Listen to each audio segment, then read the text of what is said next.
Women Worldwide with Deirdre Breckenridge introduces incredible stories shared by women across the globe who have experienced the great heights of success and, at times, the agony of defeat. With a vision to impart wisdom and advice on how to tackle barriers and soar to new heights, the show uncovers different perspectives to help you find your inner strength and to power up your own voice so you can excel in life. Welcome to Women Worldwide. I'm your host, Deirdre Breckenridge. Let's kick off today's episode with a hot topic, immigration. Immigration has been at the forefront of the 2016 election, and I came across an interesting statistic that I want to share. It's that over 40% of Fortune 500 companies were founded by immigrants who came to the U.S. legally, many of them trailblazers. Well, perfect segue into my guest today because she is a trailblazer. Her name is Sharon Nir. She's here with us and she's ready to share her journey as an immigrant career woman. And she's going to chat about her new memoir, The Opposite of Comfortable: The Unlikely Choices of an Immigrant Career Woman. It was published by Vicky Press in May of 2016. I read the book. Sharon wrote a riveting tale of her family's quest to find a new life in an unknown land, and she delivers a first account of a highly skilled immigrant woman on the minefield that is the legal immigration process into the United States. Sharon, it is such a pleasure to have you on my show. Welcome. Thank you, Deirdre. It is my pleasure being on your show. Thank you for having me. Well, I thought your story was absolutely fascinating. So you made the decision to leave Israel, which was your home, with your husband. And I know, having read the book, that you were supporting his medical fellowship and you had your young son with you. But before we even get into your journey, you pointed out in the book that you were a woman in high tech in Tel Aviv. How did you get started in technology? Well, my love affair with technology was unexpected. During my undergrad degree in humanities at Tel Aviv University, I worked as a customer service representative in a call center of a newly founded, it was a mobile phone company, and it was dynamic and vibrant and innovative organization that focused on implementing mostly new to the market technological solutions. And at the time, the customer call center suffered from different deficiencies. And the director had decided to implement a knowledge management system that would improve the business performance. And in 1995, knowledge management systems were in diapers, and most people, it was a time that nobody really knew what was the concept behind them. What does it mean, collecting, sorting, and sharing data? And people were concerned that information technology would make them obsolete. And I was 25 when I applied for a position at the information system team of the first knowledge management system in Israel. And being a former customer service representative, I wasn't considered a threat. I was just another colleague, and I learned how to use my position to promote the concept of knowledge sharing. And I was fascinated with the process of designing a software and captivated by the nature of creation, because you think about it, creating a new software, you follow the process from inception to implementation, and I loved it. And 4 years later, I received an offer from the largest telecommunication company in Israel to be the project manager of such a system, and I accepted. And then I pursued a diploma in system analysis, and the rest is history. But one word that I'd like to say about being a woman in the tech industry. We talk a lot about gender and how it's perceived, but I had never felt my my gender was an obstacle. In fact, I used bias to my advantage. I was perceived as pleasant, unaggressive, and empathetic, but I was extremely determined and persistent and alert. And by the time my colleagues realized that I'm probably more than what they thought I was, the deal was already sealed. And in forums, when I'm being asked to give an advice to women, I say that instead of becoming someone that you're not, use what you got to your advantage. So that is my take on women in technology. Well, I think that is excellent advice. I wrote that down, pleasant and aggressive, because that's a really good blend. And I admire the way that you sort of used any kind of bias to your advantage. So here you were with really a vibrant career, loving what you were doing. And then, your book, The Opposite of Comfortable, was all about your family's quest to kind of find life in an unknown land. What was your thought process like behind this decision to leave? Because, it appeared that you had so much going for you, and it was such a big departure to, leave for the United States. So what was going on in your mind? The decision to leave your native land and find a new homeland is never easy. Unless you are a refugee and staying alive is your only goal, right. There are many reasons to immigrate, especially for highly skilled professionals as we were. And when we left Israel for my husband's first fellowship, it was the first time I left my comfort zone and my friends, family, country. And it wasn't an easy adjustment. Took time, but eventually I learned to adapt and adjust and accept a new culture and its norms and social cues.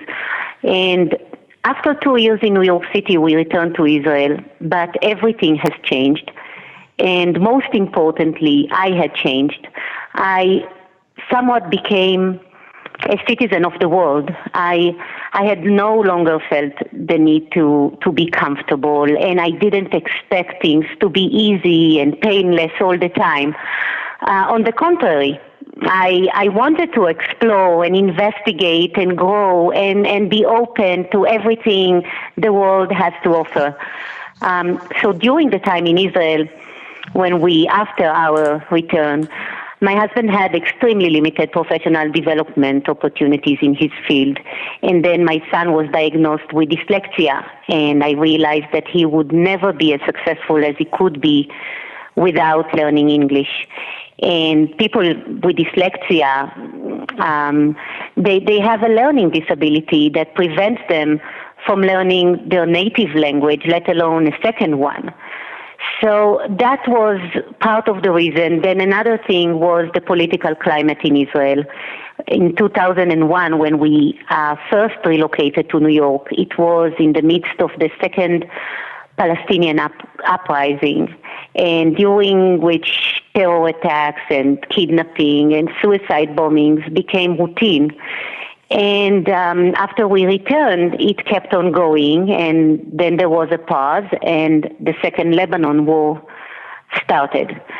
And, the very basic condition of existence in any country is safety.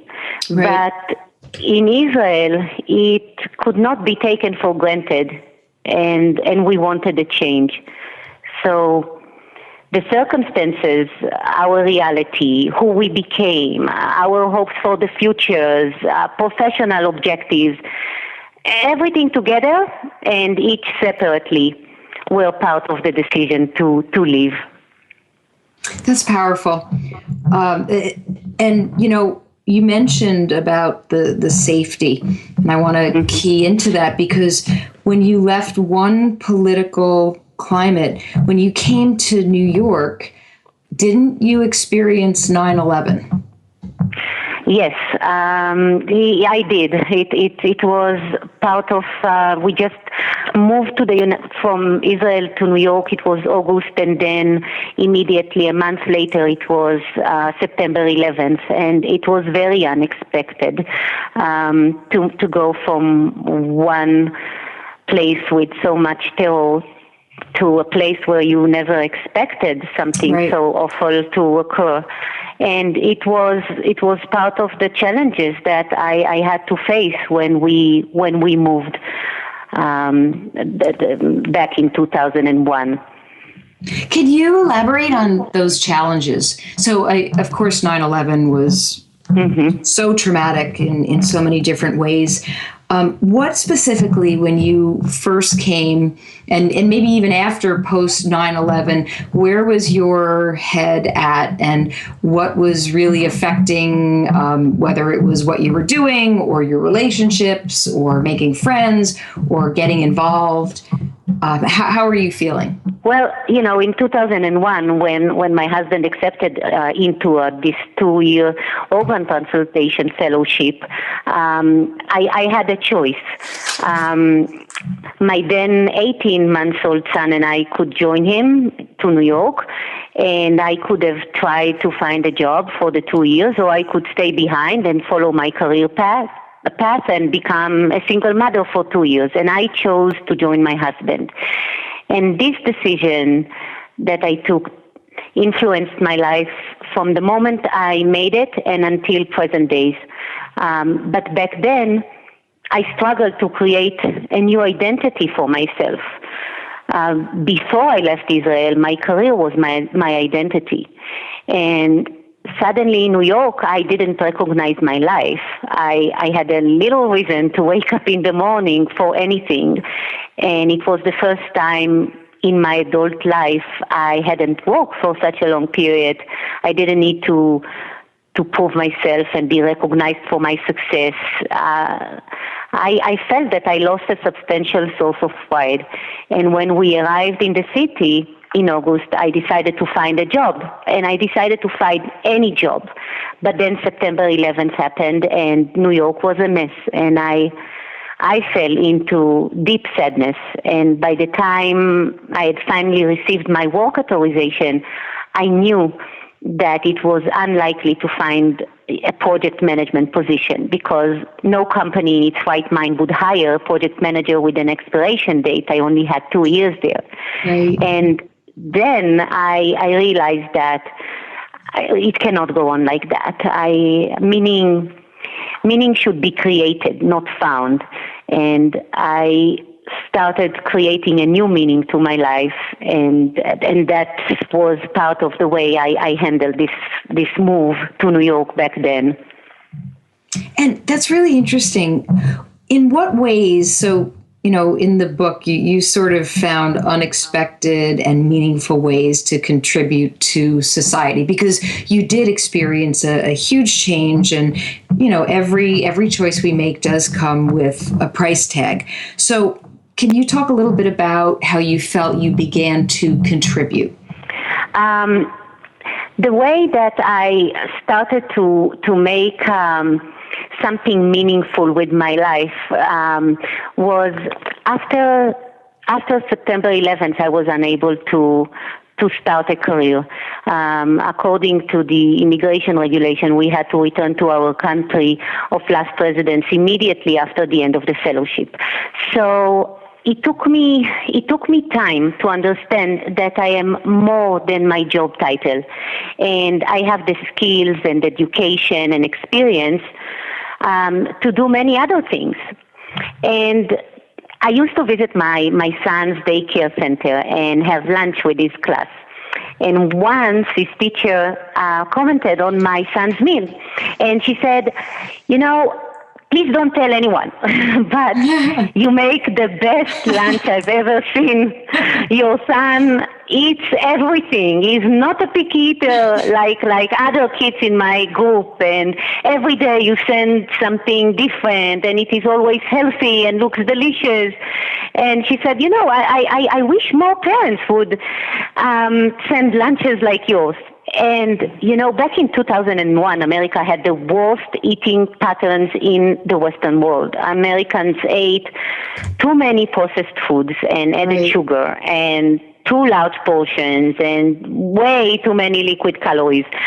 And outside observer, as I was, could spot cultural phenomena that were not obvious to people who were part of the culture. And after a few weeks in New York, I had decided, I noticed then that the local eating habits were far from being healthy. And I decided to open the first food delivery service that would provide balanced, nutritious meals for daycare center children across Manhattan.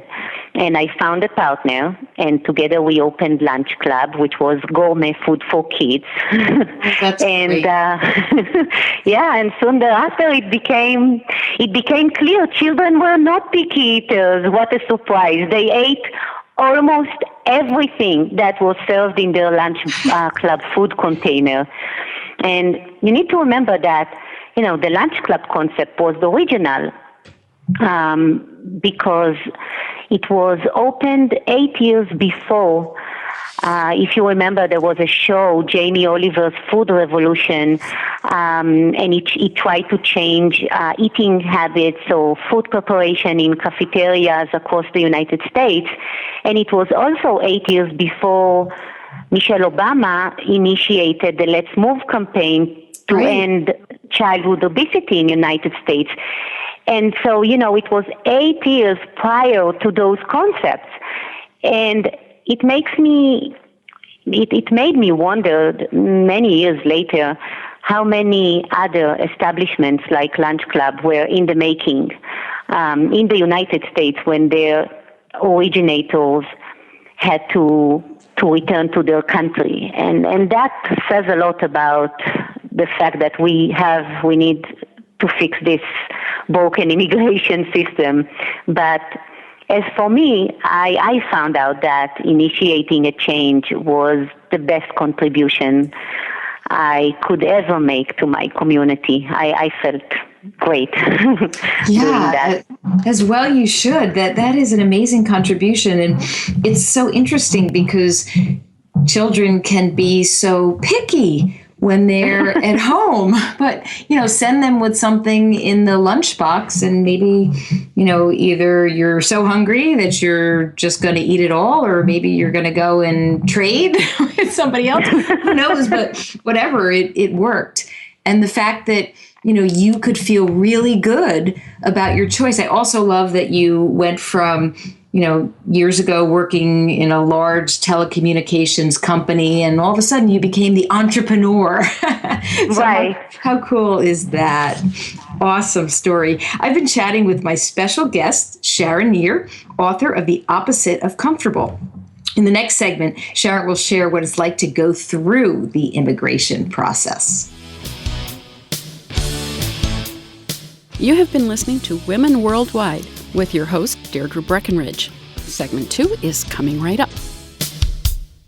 Creating brand loyalty requires a unique blend of strategic communications and innovative technology. Pure Performance Communications works with businesses to move their audiences from interest to action, giving you a roadmap that fosters deeper engagement and forges stronger relationships along the way. Visit us at pureperformancecom.com. Thank you. Now, back to Women Worldwide with your host, Deirdre Breckenridge. I'm Deirdre Breckenridge. Welcome back to the show, where Sharon Nir and I were just chatting about her new memoir, The Opposite of Comfortable. So Sharon, you made some really big changes leaving your career in Tel Aviv. You came to the United States. You actually came twice. And, we were talking about how you make choices and each choice comes with a price tag. I remember in the book a part where you explained to your friend, Christine, that there's a difference between a career and a job. So maybe you could just touch on that for us. Sure. One of my favorite chapters in the book is chapter 10. It's called Outsmarting Feminism, in which I have a conversation, as you said, with my friend Christine about women, career, and choices. Perfect subject and very current. Yes. So, and, I think that in this greatest department store that is called life, each item has a price tag. And because career and a job are two different things, they come with a different price tags. And a career comes with a very hefty price tag. One, I think, of the most expensive prices one would probably ever be required to pay. And the difference is that while a job requires education and skills and experience, a career requires core competencies which are superior to all that, all the education and training and experience. And core competencies, they originate when a person uses this education and training to develop abilities that cannot be easily imitated. And I'm thinking, when I discuss that in the book, that a job has rather defined boundaries and career doesn't. And the individual is expected to give as much as she can or he can. And for this reason, a career has a higher price tag because it is a craft that requires a particular kind of skilled work, time, energy. And I think that its nature prevents it from being obtained by all. And theoretically, everyone could pursue a career in one field or another.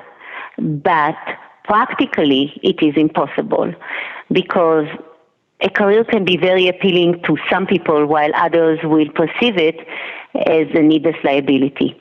And women and men who choose to pursue a career are funding it in many ways. Career comes at the expense of family, relationship, friendships, hobbies, rest, whatever. So everyone, men and women, should understand the advantages and the disadvantages of both career and a job and choose the one matches their realities and priorities. Yeah, you make a really great point because, depending who you are and your phase in life, you have to be realistic to your situation and especially your family. I know for myself personally, I always said that family comes first. And there were times, especially when I first gave birth, that I was not working so much on a career level, but it was more a job, but it was necessary. And because I felt good about that balance and that choice, it made sense. And then, of course, as kids get older, you dive into your career, which still has price tags. So I think that is really good, insights when you're thinking about direction and choice. So when it comes to everything that you've just explained and the whole process that you went through with your choices, what did you learn, about yourself, maybe living in another country or even going through the immigration process? I learned that there is almost nothing that cannot be achieved by by having determination, hard work, and persistence.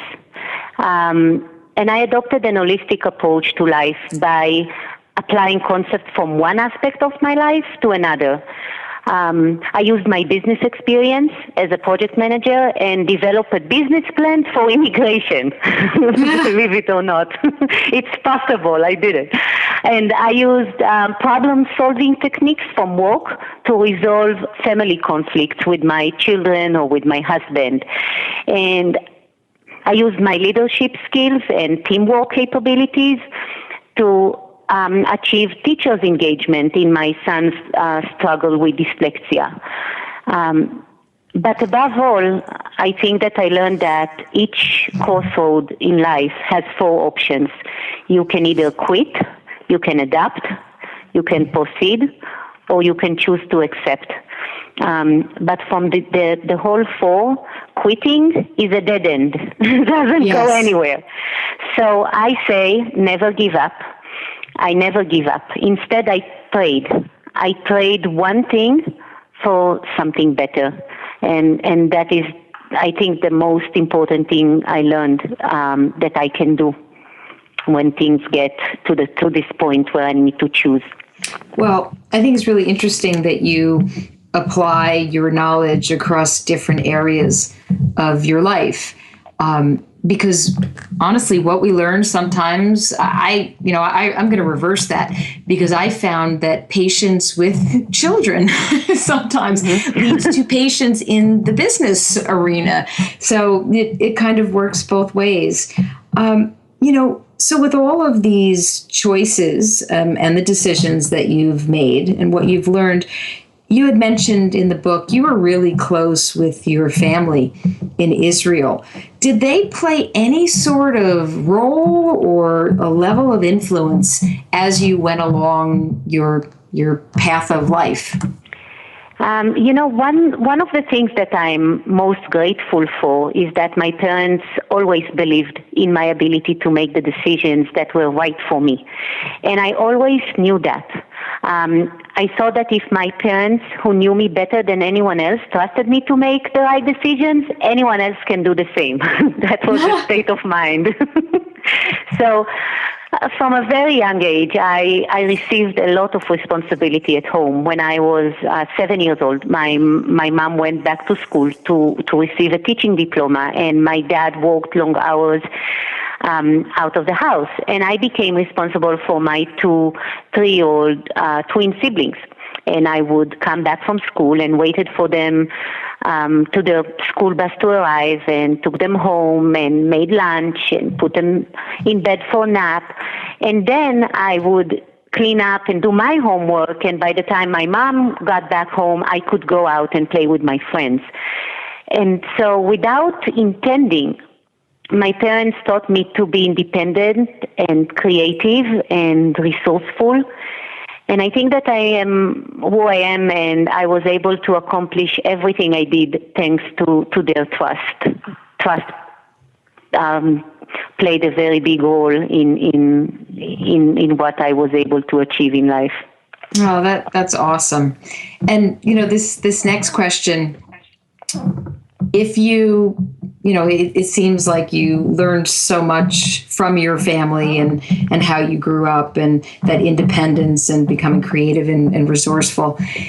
Is there anything that you would change or do differently as you kind of look back at experiences? Even if that meant the process or the timing, coming to the U.S. and how everything played out. I wouldn't change any of my personal experiences, because I think that the friction I experienced, and as well as the uneasy and painful and uncomfortable, right? They were all growth opportunities. So I wouldn't change that, because I learned so much and I evolved as a person, as a parent, and as an employee. I would change the United States dysfunctional, broken, useless immigration system that suppresses the advantages it was once designed to yield. I think that both native-born Americans and immigrants, they do not deserve to and should not accept such a failure operation as the immigration system. So that I would change. Well, I think that's a very good change. And you did talk about what you went through. I mean, there were a lot of challenges to, the entire process. I think you devoted a chapter, at least a chapter on that. So yeah, I do not blame you for that.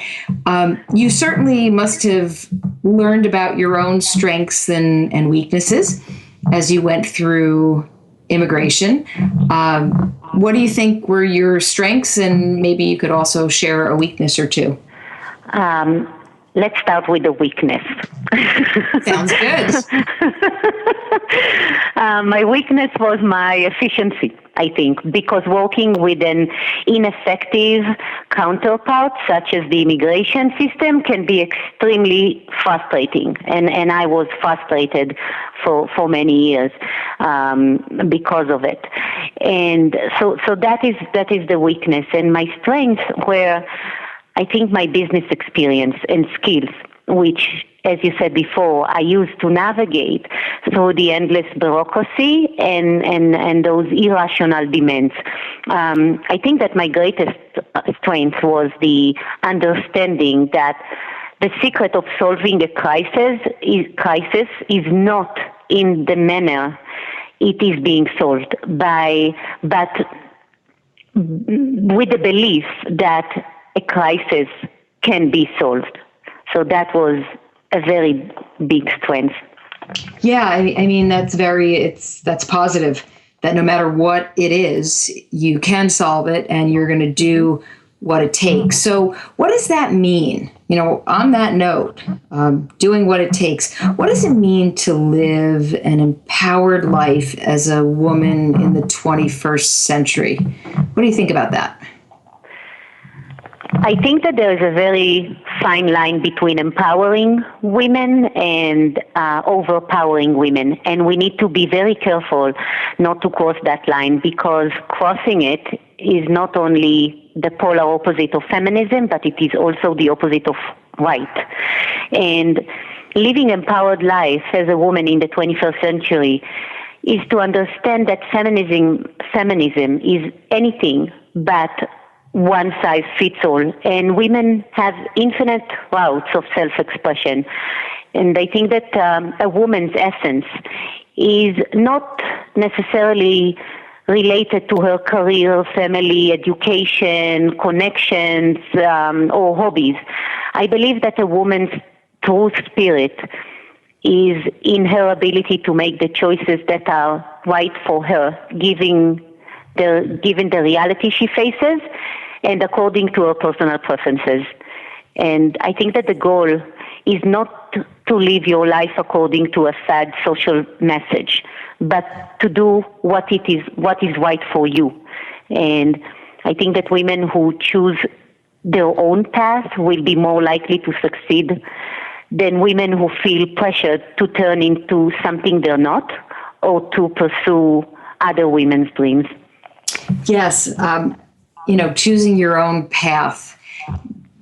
Just because someone else is doing something that might not be your choice. And feminism should be you making the right choices for you. And it's definitely not one size fits all. So I agree with you 100%. And that comes through so clearly in your book. That's one thing that, as I was reading the chapters, as you were, explaining what you went through and process and finding yourself, and especially, I guess it hit home when you were explaining to Christine. But I feel like that was such a huge takeaway for me.